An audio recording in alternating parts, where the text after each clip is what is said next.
Is that for me? Yeah. That's the post. Cheers, mate. You all right? Yeah, all good. Yeah, thanks very much. Anyway, yeah, I'll take this in the house. This is going to sound very cliched, but in the olden days, Volvos used to be boxy. They're boxy, but they're good. And then they were known for being the safest car in the world. Yep, seems fine. But now, well, look at it. This is what happens when a company levels up and decides to make a car that's actually a luxury home on wheels. Volvo's claim is that they're making the best car even better, which is a bit of a claim, isn't it? And I want to find out if that's true, but also one thing that is true that Volvo do is listen to their customers, and I want to explore exactly how they've done that in a little while. It is quite big though, even with the 7 seats, 302 litres of space, then 680 when you put the first row down, and then 1900. So yeah, it's pretty big, but not as big as a BMW X7 or a Land Rover Discovery, if we're being honest. But cavernous, really. So this is what I call cabin class, ladies and gentlemen. The XC90 T8, the most unique powertrain in the world. In the world? It's quiet, high-end, and desirable. And those 4 things alone could spell the word over for Range Rover. It's a very strange and concerning time in the car industry, but for Volvo, it's a very exciting time. Cabin crew, prepare for landing, thank you. To find out if you're going to fit in this car and if you're going to be comfortable, we shall cover all of that off. But let's talk about safety just real quickly, because yes, Volvo invented the seatbelt, and that does give you that almost cognitive bias, slightly irrational. Oh, I feel safer in this. Why? Well, because Volvo invented the seatbelt all those years ago. But actually you don't. You feel generally safe because of how well this is put together. I can count 13 independent safety items to protect me from having a crash. And all the while, there are better materials in here than I've got in my house. This isn't my house, by the way. It's the Lords of the Manor Hotel in a very typical English town. Yeah, they all look like this. And it's also 14 miles from Clarkson's farm and a short drive from the farmer's dog. The ideal place to stay if you're coming for a bit of Jeremy spotting. Welcome, everybody. Oh, and of course, with 7 seats, you can bring the whole family and be very safe.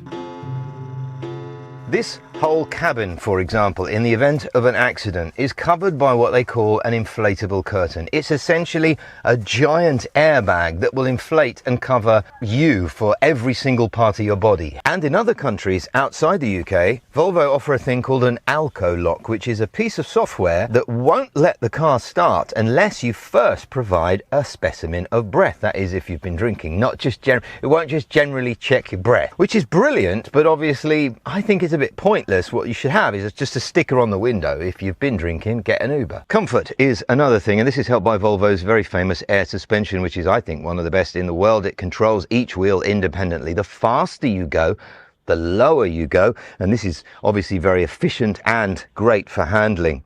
And it's also very fast because this can actually change in milliseconds. 500 decisions a second this can make. AI suspension. It's going to take everyone's job, innit? Here's what I think might be their secret. The T8 powertrain. Very famous.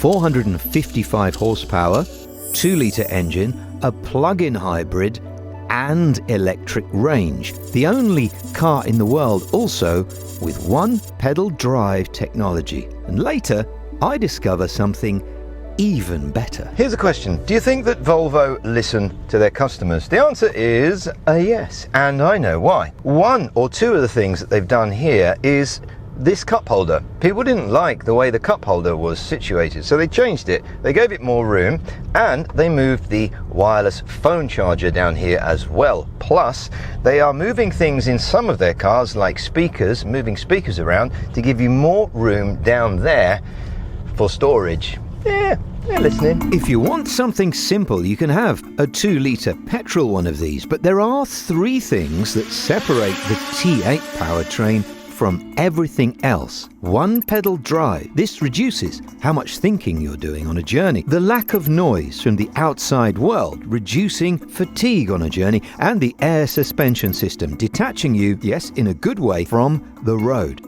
Add those together with a highly tuned autopilot system and you end up with what I call the SSRI of cars. Just relax. About as relaxed and balanced as your life can get without a prescription. This is the all-new Google system. The Google system went in around 2022. It's been improved again now, and now the screen is bigger, and that's annoying because I can only afford one with the smaller screen, and even then I can't really afford one because Volvos are expensive. There is something in here though that I want to check if it's there, and I haven't checked yet, but I wanted you to see my reaction to see whether it's in there or not. But before we do that, let's talk about these seats, because in 2019 Volvo started really taking seats a lot more seriously than they were before. They started getting spinal researchers in to help with the posture on these, and I can't really think of a seat other than Mercedes S-Class of older generations where there is a seat anywhere near as good as this. And to prove that, I have done a 5-hour journey in this seat, and the first thing I noticed was that I didn't move my body for the entire 5 hours. In fact, I had to stop to get out to make sure that I hadn't just seized up. Big giant car. Let's see how much room there is for a 6'1" person. Now this is interesting because there's not as much room in the back as I thought there would be. Look at this, these are my knees, but this seat is down pretty far back actually, so I think I'm maybe being a little unfair. The quality is absolutely intense back here. It's so good. I love a car that when you pick your mates up, you feel good about it, or that the kids feel luxurious, you know, and they should, because you've worked hard. Oh, and for extra protection on the school run, you didn't know you needed one of these, but Volvo did. Meet the Armoured XC90. Bullet-resistant glass, aramid-lined panels completely remade, still Swedish inside, just grenade-resistant. And let's face it, that's pretty useful for London because this lot are getting more advanced every day. I need to pull over and show you this because this is a game changer, and really I should know this. If you look at there's a nice camera, it's very nice. So if you then click here and you go to car settings, driving, here you have hybrid, power, pure, off-road and all-wheel drive. This button, power, also means charge, which means never having to plug it in. To test this theory worked, I did a 2-hour run in power mode, using the engine power to charge the battery on the motorway. This obviously uses more fuel, but proves the battery was being charged as I went along. And whilst the results were slow, I got 36 miles of electric-only range in about 90 minutes, and a fairly respectable 32 miles to the gallon on that journey. One thing is clear, 36 miles is a long way off the claimed 45 from Volvo. But let's face it, it's a self-charging hybrid really, isn't it? They should use that. Well, someone else is doing it. Oh, okay.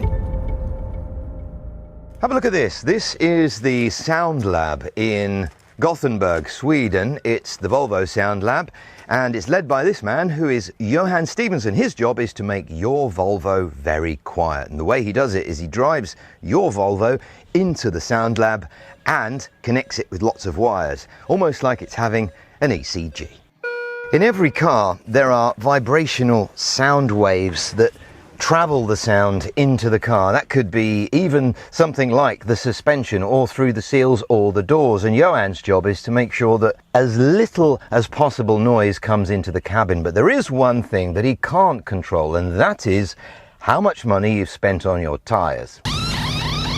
Without mentioning any brands in a negative way, one thing I want to talk about is the tyres, just really briefly, because I've tested this car on both sets of tyres that are the approved Volvo tyres. It's got VOL on it, it means it's an approved tyre. Some have got foam in them and some of them are brilliant. But I did have one drive in this where it was a little bit louder than the XC60. But then I've got this and it's really quiet. The road noise in this is award-winning. You know what, I had a thought about this. If AI is going to take over the world and all our jobs... Hey everybody, welcome to A Day in the Life. Yeah, thanks mate, bored of that already. What if we viewed something like this as a way to experience more stuff? This is the sort of car that shrinks the country. Bit of travelling then, few sunsets, take the family. Yeah, I mean, there is the matter of this being outrageously expensive, but it's still about 30 grand less than something else, right? here's the thing then. So this is fitted with the Bowers & Wilkins sound system. What I like about the Bowers & Wilkins sound system is it's always got a lot of power, depends on the car, but it is good. Now this is obviously the new UI, and I'm really hoping that it has EQ parameters, because in the XC60 or the previous one, you had all these excellent things like concert hall and jazz, but me personally, I want EQ and I want the parameters myself. So I'm going to go in settings, where will it be? Sound. Yes, there it is. There's the EQ. That is brilliant. Okay, so you've got those. So tone and equalizer, you've actually got, and then you've got all of your stage driver and so on, plus EQ. Oh, wow, I've spent your money now. You don't want the old one, do you? Feeling is here that you could be a bit more positive. Yeah, sorry about that. Right, balance. 2002 XC90 started out at £28,400. Today, it starts at 65 or 85,000 if you want this one. That's a 27% increase on price, regardless of inflation. And if this was my car, it'd be going in, because I heard a little noise from the seatbelt housing, don't you know? And whilst the battery and drivetrain have a 100,000 mile warranty, the car itself only has 60,000 mile warranty, whereas this is unlimited. And so is this. I guess that's the price to pay for driving something nice that doesn't rub people's noses in it. One thing that is important not to forget is that this is obviously a very big car. If you don't have a big family, it might be too much, but if you're coming from a Discovery or a Range Rover, just about the right size. And interestingly, it does not feel its weight, although you do drive it differently. You drive it like it's a Bentley because it feels like one. The question is it going to be too much, too expensive? I don't know. What I do know is that for this size of car, there probably isn't anything that looks as understated and outright cool as one of these. Have you got a pen? Because there might be a checklist here. Step 1, you might want to sell the Range Rover. 2, maybe pause on the Porsche. 3, go and drive one of these. And what you'll notice is that nobody is trying to push you into it. Just calm, grown-up people offering a grown-up car. And sure, yeah, they've probably got bottom lines and targets, but the ones who hide it best are usually the ones I want to do business with.